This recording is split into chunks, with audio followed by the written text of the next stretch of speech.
Junk, and junk. Crap, and crap. I don't know, mate.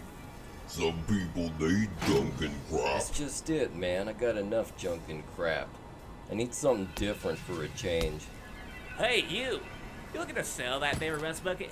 Got a buyer up north in the market for a new teeth sorter. Do I look like a dentist to you, gang it right? Nah, I'm good, bro. He rolls the perfect dubes, and I'd like it to stay that way.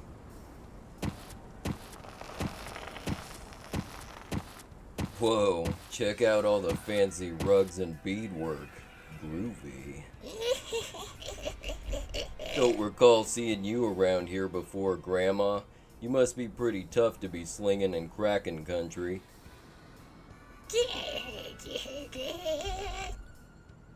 I'm looking for something special, and you look like you've been around. What kind of loot are you hauling?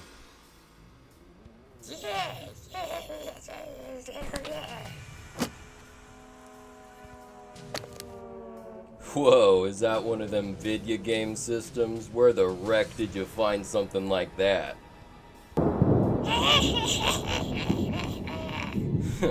Fair enough. Trade secrets and all that. How much you want for it?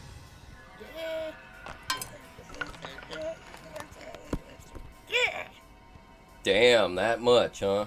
That's gonna cut into my sweetgrass budget. You sure this thing is legit? Alright, fine, I'll take it.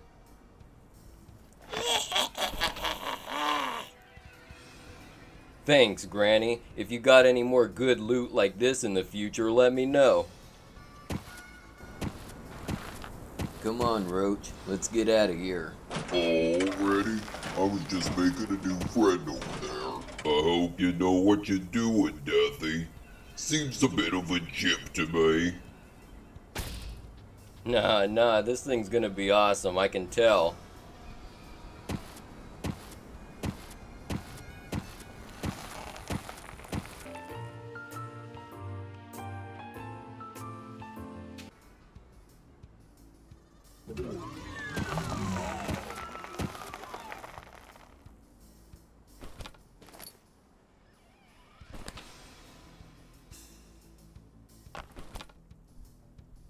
Let's see, what do we got in here? Road Trip Vacation 2012.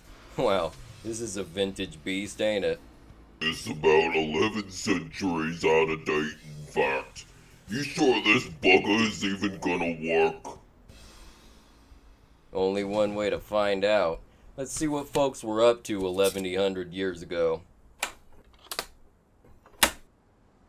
Oh, wreck. I forgot to grab drinks. What would you do without me, Dethy? Live a healthy lifestyle and have a functioning liver?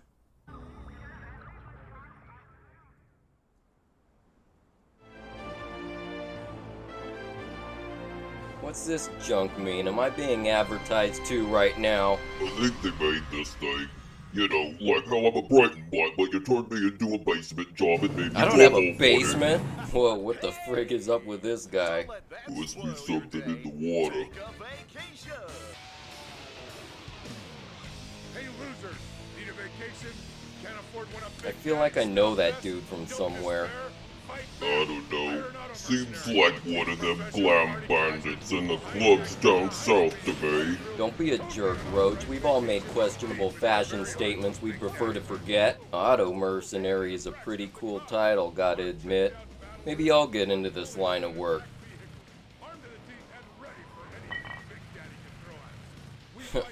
If the boss doesn't kill me first.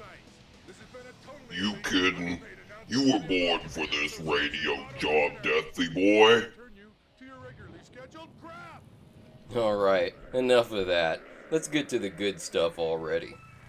So, in Road Trip, there are 11 playable vehicles, 15 if you count secret ones, and 16 if you count the final boss. Each of them have their own stats and special attacks associated with them, and which one you pick is down to personal preference, since none of them seem to be objectively more powerful than the rest, with the exception of the boss characters, which all have maxed out stats. Their designs are interesting, to say the least. Everything in Rogue Trip has a coat of campy apocalyptic paint over it, but also the zany absurdity you would expect from a game of this vintage. The characters are all weirdos and idiots. The tasteless jokes and puns are hovering over each of them like flies over shit. And the game has an internally inconsistent caricature art style that has mostly fallen out of favor over the years. What is it about this game and similar ones like it that I love so much? Well, for starters, I'm a sucker for this kind of stuff. I can imagine if I played this game as a mini-raider, I would have thought it was so badass. But now I love it for a different reason. None of this crap went through a bunch of focus testing. It wasn't the product of some shitty corpo think tank full of soulless hacks and frauds. I can picture each and every one of these being in some nerd's sketchbook. Even the menus and UI design is not meant to be practical or as readable as possible. It's designed to be cool, and I like that. You can't just present me with Meat Wagon and expect me to not pick him. Come on now. Glad to see you're a cultured man of the utmost taste, Dethy. Brrr. Try not to run all your alcoholism protocols right away. We're only just getting started. So looking at this game on the surface, you might be tempted to think it's very similar to other games where you drive cars and shoot missiles at other cars in an arena. And you'd be right. But there's some differences here that are interesting to me and haven't really been replicated since, near as I can tell. First of all, you got a money meter. There's also cash power-ups to be found littering parts of the stage, and there's also these weird-looking fellas on each level that you gotta entertain. But what's the cash for? You use it to buy full heals and weapons from these big cubic arches. Who's running these things? Why is there fiat currency in the apocalypse? Don't these guys have anything more important to do than sightsee? None of that matters, just roll with it. There's also a few smaller details going on that are important to keep track of since they're not explained to you, such as the fact your machine guns can overheat and they also cannot be shot at the same time as your other weapons. You also have abilities you can trigger with the D-pad, such as launching things behind you and putting up a temporary shield in case you gotta make a mad dash to a health station. But only bots are allowed to use those unless you use a cheat code. Sorry, Twisted Metal fans. Whenever the NPCs happen to get a hold of the tourist, or whenever you have the tourist, the ejector weapon can be used to boot that fella out of the car and send him flying. This adds an extra layer to the gameplay as your enemies absolutely will seek out the photo ops themselves and even use the healing stations when they're almost dead, which will prolong the game and reduce the amount of cash you're able to get for yourself. Alright, hold the phone. I gotta talk about this for a second. I'm gonna be up front with you guys. I'm using my custom Raider controller for this, which I play all video games with. You gotta hold left on this stick to accelerate forward, double tap it to turbo, and hold right to reverse. This is extremely weird, and I've never played any other game that controls this way. But oddly enough, it's more intuitive than you might think. You know, just like how the turbo dorks bind the fire key to jump for certain games. I don't know how to explain it, it just works. The controls in this game are extremely tight and responsive, even for larger vehicles. Honestly, it feels better than early Twisted Metal, and especially better than the ones by 989 Studios. It feels a bit more close to Twisted Metal Black in terms of speed, but I'll talk more about those at a later date. One particular place this game falls a bit short is its weapon selection. Sure, all of them are pretty decent when it comes to dealing damage, but there's not a whole lot of strategy with them.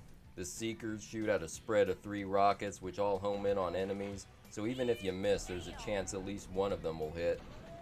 These boomerang things, again, just a Seeker missile that leaps a bit in the air first. The Scorcher shoots out a short-range burst of flame that deals flat damage and doesn't actually burn the enemy. The Power Missile has a very large hitbox, so unless you're very inaccurate or the enemy swerves out of the way at the last minute, there's no way you won't hit them with it.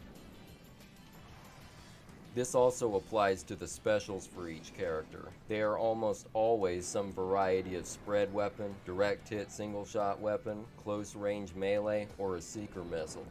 Not a tremendous skill ceiling as far as learning what each character's strengths and weaknesses are, but still a fun and relaxing game to play at least.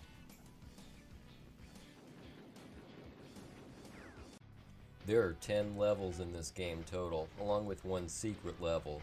Each one gets increasingly larger and more complex, and they are supposedly based on real-world locations, but I can't say I recognize any of them. I mean, really, who would build a giant dong facing opposite a giant boob? A giant pervert, that's who. Each stage has its own collection of landmarks and photo ops to go with them, some of which require you to blow up parts of the level, which is a nifty thing. If I had to choose a couple favorites, I'd definitely go with Neon Nightmare and Nuke York here just for the pretty colors alone. The rest of them are fine, if a bit bland visually.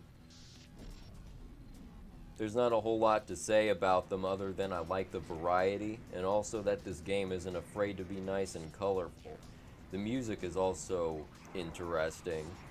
I will say this though, having lyrics in your BGM for a game like this isn't the best idea. It can be distracting, and if you're on a particular stage for longer than the running time of the song, hearing it repeat is more annoying than it would be as a purely instrumental track. I was always fond of how in Twisted Metal 1 and Black, there are distinct tracks on each stage for being in combat and out of combat. This game could have really benefited from that in my opinion. Just food for thought in case any of you out there are thinking of busting out the defibrillator and reviving this dead genre anytime soon. The bosses in this game are more or less what you'd expect from a game of this type. They're tanky, they've got very heavy hitting special weapons, and they're very fast for their size. I do appreciate how when you're playing as them, they don't seem to be watered down at all either. You can still flatten the other cars and stun them for a while just by running into them, and you do legitimately feel more powerful while playing as them. I'm sure many a shit kid back in the day must have taken these boss characters while playing with their little brother or something just to bully them. You got this steamrolling enemy fetus here, who has really satisfying animations for turning because of that big hinge in the middle there. Quite nifty. There's also a cyborg dominatrix lady driving what I can only describe as a deluxe toy you'd get with your fast food meal and run over all your smaller toy cars with. I mean, really, that has to be the least practical vehicle on the planet. Then you got Crypto from Destroy All Humans, and this attack helicopter, which by contrast is the most practical of all combat vehicles, if a bit old hat. So I get why that's a boss character. So you might be very surprised to learn, as I was, that this game didn't come out in 2012. No, it came out in 1998 as it turns out. I honestly didn't realize they had video games back then. I would have assumed people were still going outside and banging rocks together, but what do I know? Even more interesting is this game was a direct result of Singletrack losing the rights to the Twisted Metal IP to 989 Studios, thus making it the Blaze Blue to Twisted Metal's Guilty Gear.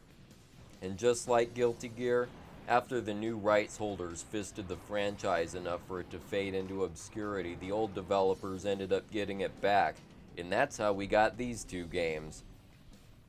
Rather fitting then that by the time 2012 really rolled around, Twisted Metal fisted itself into obscurity again with an ill-conceived online multiplayer-focused clusterfuck that is as flawed as its licensed soundtrack is expensive. If you ask me, I think now's the perfect time for Rogue Trip to make a comeback. It's doubtful anybody gives a crap about this IP or any of these characters. I could probably cobble a remake of it together myself and even call it Rogue Trip and nobody would care to send legal mercenaries after me for it. But then again, there are parasites out there who exist just to sit on obscure IPs and snipe anybody who dares to use them. So maybe it's better to look back on this game for what it is and take inspiration from what it does right and learn from what it does wrong instead. Car combat games desperately need a refresh, and I'd be happy to cover in the future any game that decides to take this genre into the next gen and do it justice. At their core, car combat games are just like fighting games. They're best when you're kicking it with your homies, eating junk food and knocking back drinks on the couch. And they're at their worst when tryhards hone in on the tiny details with such intensity that having fun is no longer the objective. In conclusion, I love this game. It's not perfect by any stretch of the imagination, and at best I'd rate it a solid 7 out of 10. It's the video game equivalent of comfort food.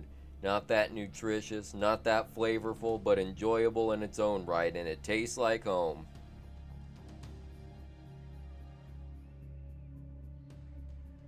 Boy, Deathy, you might want to take a look at this, mate. Deth Skraper, it's time for you to meet your maker! I don't have to take that from you, Dick. I'm coming down there and I'm kicking your ass. Come on, Roach. Let's get 'em!